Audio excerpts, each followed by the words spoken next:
I am running because I got mad in 2020. COVID hit and everything shut down. My kids' school shut down, they were shutting down businesses, and I was one of the original people out there on the in my town square with my sign that said, "Stop the COVID craziness, the cure is worse than the disease, we've got to get back to work."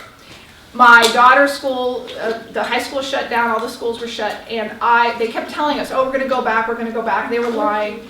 And I knew by the time the summer rolled around, I couldn't trust them. So I took my daughter out of school. I said, "You're never going back to the public school again. They lie." I sent her to a wrestling camp in out of state because she's a wrestler, and she lucked out and found an amazing school. It's the #1 wrestling school in the country for girls, and she was in a good place, and I was really happy about that. But in the meantime, all of the businesses and all the other kids here in my hometown were suffering, and I organized protests, and some of them they got media attention, they went viral, and we were going to the Marin County Office of Education, we were going to the school board, and we were saying, "You've got to get these kids back in school, stop masking them." And then, horrifying, they were going to talk about force jabbing them too.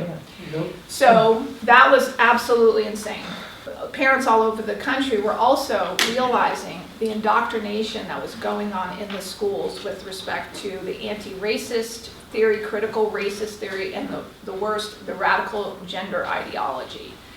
My daughter is a college wrestler, and I knew I needed to protect her from the possibility that a man pretending to be a woman who decided that he wanted to win at all costs bullied his way onto the college women's wrestling team.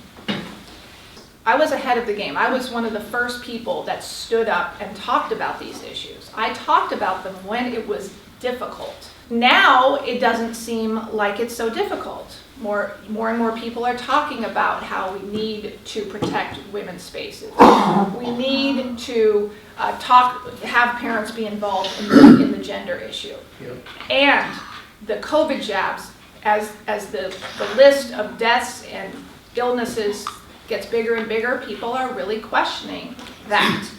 So I talked about this when it was difficult. Now it's not difficult. And the reason, so it's very important. Leaders need to talk about the issues, and that's what I did. I talked about it when it was difficult.